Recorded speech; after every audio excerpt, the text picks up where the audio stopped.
Israel और Hamas के बीच जो सीज फायर हुआ था उसको लेकर एक अहम खबर आ रही है कि किस तरीके से अब यह सीज फायर जमीन पर उतरता दिखाई दे रहा है। सबसे बड़ी बात यह है कि कौन कौन से देश यहां पर अपनी शांति सेना भेज रहे हैं, यहां पर अपने फौजी भेज रहे हैं, उसको लेकर बड़ा अपडेट आया है। मैं हूं खुर्रम शहजाद और आप देख रहे हैं न्यूज 18 का डिजिटल प्लेटफॉर्म। दरअसल जिस तरीके से अमेरिकी राष्ट्रपति डोनाल्ड ट्रंप ने एक 20 नुकाती सीज फायर का ऐलान किया था और उस पर हमास को और इजराइल को तैयार भी किया था। जी हां, ये पूरा श्रेय जो है वाकई अमेरिकी सदर डोनाल्ड ट्रंप को जाता है। लेकिन अब जो बड़ी खबर आ रही है कि जिस तरीके से 15 बंधकों के जो शव हैं, 15 हॉस्टेजेस जो थे जिनकी मौत हो गई थी, उनके शव हमास की तरफ से लौटा दिए गए हैं। हालांकि अभी भी 13 शव बाकी हैं, लेकिन अब क्योंकि मरहला यह है कि इजराइल अपने फौजी पीछे हटाएगा और वहां पर जो इंटरनेशनल सिक्योरिटी फोर्स है, जो इजराइल में सिक्योरिटी माफ कीजिएगा फलस्तीन में और गाजा में जो सिक्योरिटी को संभालेगी इंटरनेशनल फोर्स, उसकी अब बारी है। और इसको लेकर बड़ी खबर ये आ रही है कि तुर्की अपनी फौजी भेज रहा है।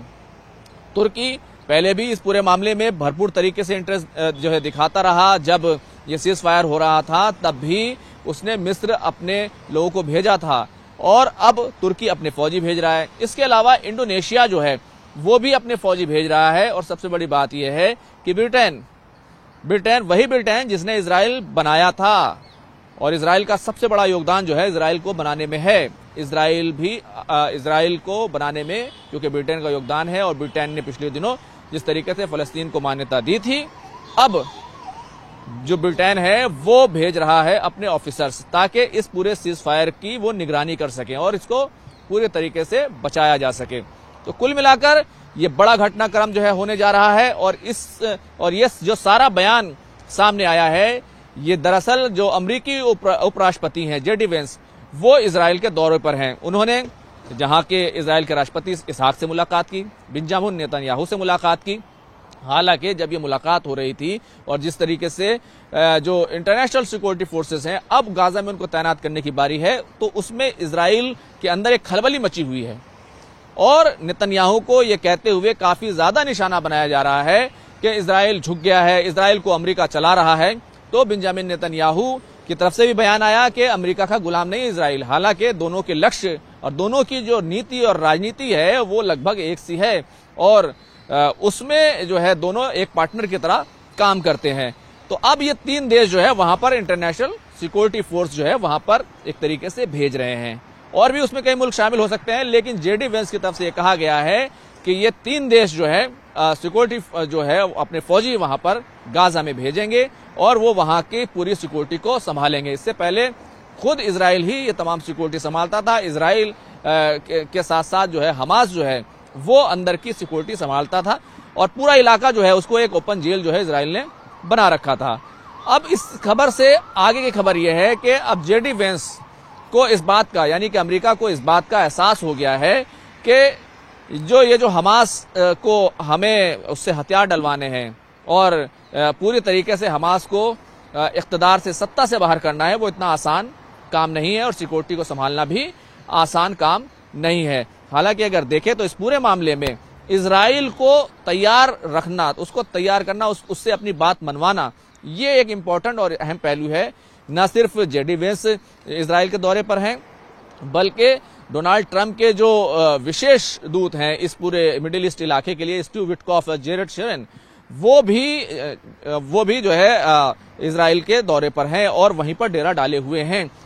दूसरी तरफ नेतन्याहू बार बार जो है इस तरह की बातें कर रहे हैं कि हम अमेरिका के गुलाम नहीं हैं। पहले उन्होंने कहा और बाद में भी उन्होंने कहा कि कुछ लोग ये कहते हैं कि इजराइल को अमेरिका चलाता है और फिर बाद में कहने लगते हैं कि अमेरिका को इजराइल लॉबी जो है, यहूदी लॉबी जो है, वो कहीं ना कहीं उसको कंट्रोल करती है।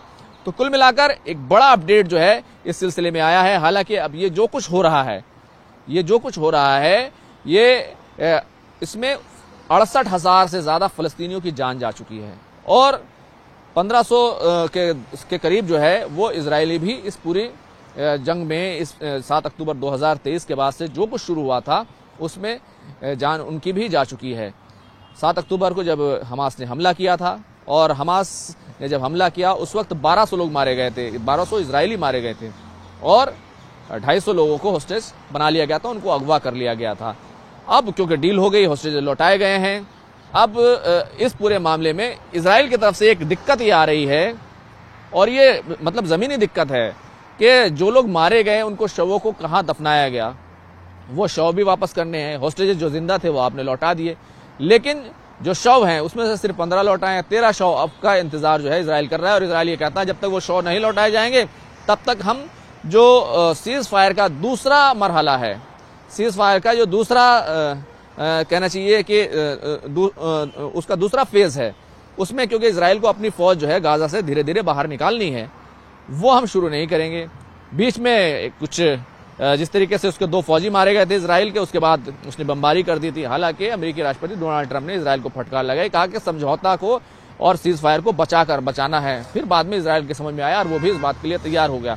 लेकिन अब इस पूरी सीज फायर और जो सिक्योरिटी का जो वहां पर घटनाक्रम हो रहा है, क्योंकि तुर्की अपने फौजी भेज रहा है, ब्रिटेन अपने ऑफिसर भेज रहा है, इंडोनेशिया अपने फौजी भेज रहा है, हो सकता है पाकिस्तान के भी फौजी जाएं, लेकिन इस पूरे घटनाक्रम में जो नेतन्याहू है वो अपनी जनता को मनाने में लगे हैं कि हम अमेरिका के सामने झुके नहीं हैं, क्योंकि कहीं ना कहीं अगर वहां इंटरनेशनल फोर्सेस रहती हैं तो इसका मतलब ये होगा कि इजराइल जो कुछ मनमानी अब तक गाजा में करता रहा है वो उसके लिए करना आसान नहीं होगा, और अगर वहां पर डेवलपमेंट के काम होते हैं उस पर हमला करना आसान नहीं होगा।